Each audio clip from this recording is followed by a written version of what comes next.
The Roz and Mocha Show. KiSS 92.5.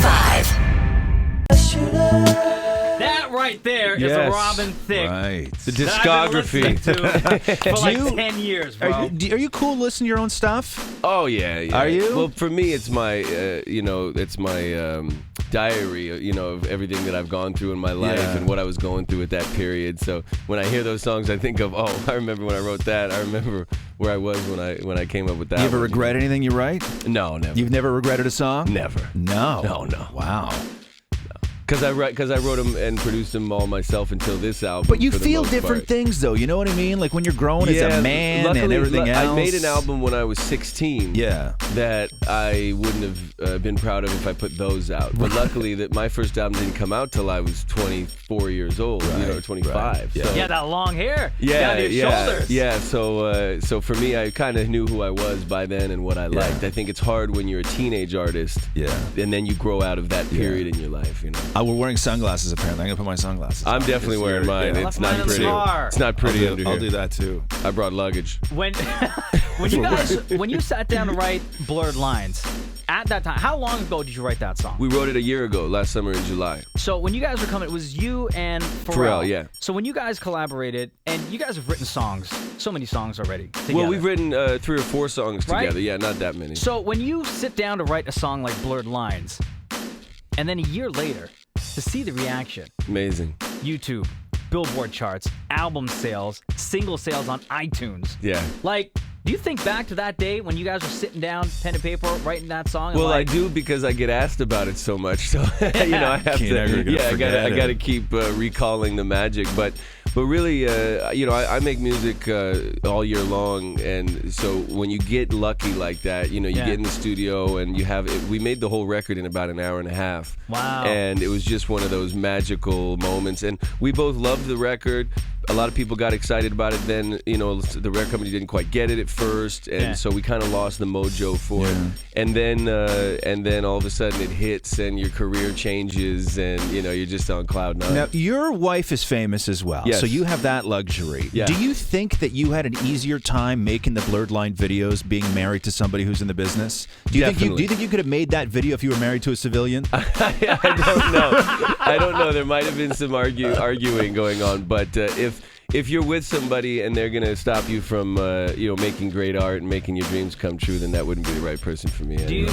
Do you run ideas by her? Like, Every idea. She's the first one to hear Yeah. every song, every video idea. She comes up with many of the concepts herself, and she's my creative partner. She's in a movie this weekend, right? Yeah, Deja Vu. Yeah. Deja Vu Yeah. with Denzel and Mark. Yeah, very cool. Nice. So, like, when you're writing a song like Give It To You Yes. with Kendrick, and there's that line in the song where you're like, yo, I got a big for you. You sit down and you, like, run that by her? Oh, she loves that. Yeah. She loves that. Well, she's biased, though, Do you find that she has to sort of then portray that you guys are this wild sexual couple because that's your rap, right?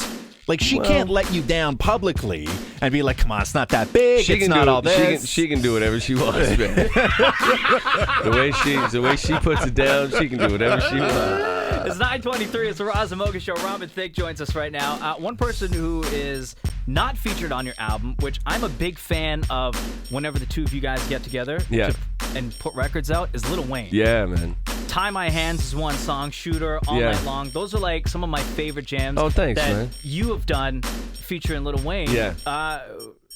Any plans on working together again? Oh, I would always work with Lil Wayne again. I mean, we've done about 5 records together, so I think we'll get back together some other day. But we've been so lucky. We've had some great moments where the first time I was on the Tonight Show and he was on the Tonight Show, we did it together. Oh, nice. And then the first time we both performed on the Grammys, we performed together. So we have a little history together, So he's an amazing artist. I read a couple weeks ago, this story came out because 2 Chainz is on the remix for Give It To You. And I read this story that 2 Chainz charges for a guest feature on a song, Roz. 2 Chainz charges like $150,000 to give a verse.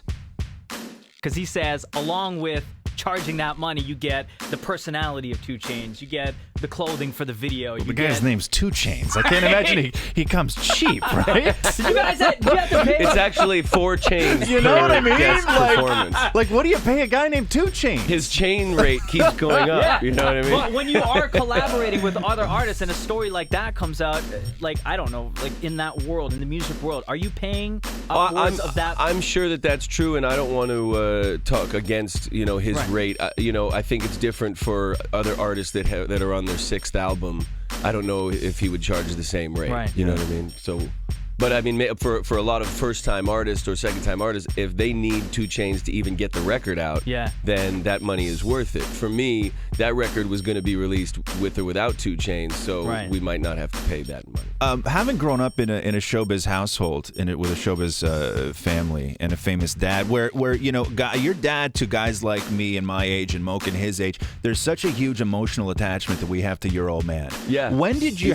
Is he? Right behind you. Are you kidding? No way! So, I'm about to cry right now. There's such an emotional attachment for your dad that we have. When did your dad? Maybe we should ask him. Bring him in for a second. Bring in the old man. When did your dad stop worrying about whether you were going to make it in show business? Like, when did that fear?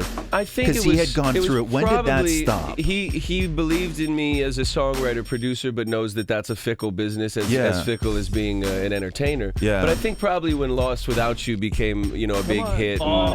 I think when that song became a big hit, he started to have faith that I might be okay. Mr. Alan Thicke, good morning, sir. How proud are you of this guy right here?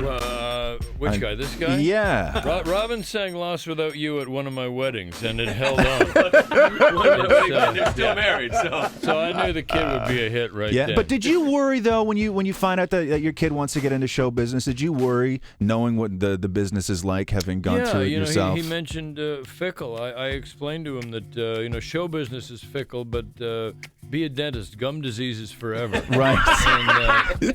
And all parents want their kids to have that reliable, wonderful thing. So I have 3 boys I'm very proud of. His older brother, my mantra, we were at sex, drugs, rock and roll, and so now I got a rock star. Pretty much do without the rock and roll. Well, I got the other son has his own legal cannabis dispensary. Fantastic. And so I got the sex, the drugs, and if I can get the other kid into the porn industry, I think that's a trifecta. That's every parent's dream, is it not? To at least have one child that goes into porno. Hat trick. Covered all bases. I got to get a caffeine and listen to what All right, brother. Thank you. 9:28, the Roz Mocha Show. Robin Thicke joins us right now. Ladies and gentlemen, Alan Thicke. Everybody. The new He album. still got it, though. Still got You it. know what I mean? Guy's quick like as sand, came in baby. for 3 minutes and just killed, bowed out and walked away. He does short sets now. You know what I mean? Just killed And for that 3 costs minutes. 2 Chainz. That'll cost you guys 2 Chainz.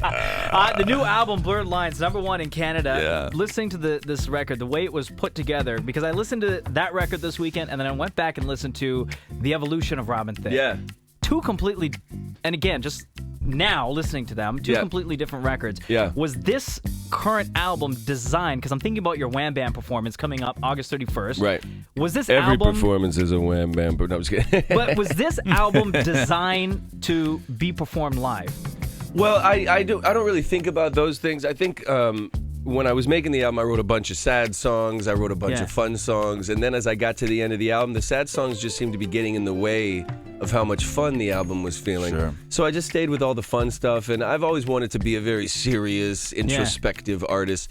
And this time I just threw all that out the window and said, I just want to make people happy. I want to make music it is a fun that album, makes people right? happy. Yeah, exactly. Very fun absolutely. album, lots of instruments. So I'm picturing like... This guy's gonna come out with a live band. He's gonna do. Well, I live always do that. dancing, I always and it's do gonna that, be just a big, fun show. That's definitely what we're going for this time, because I can always grab from my old sad catalog and throw in something serious in the middle of the set.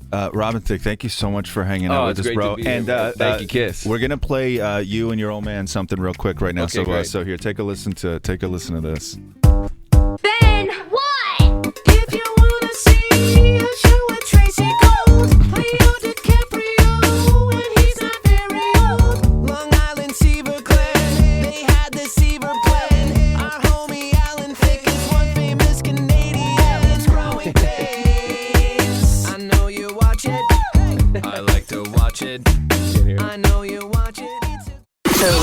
and Mocha Show. KiSS 92.5.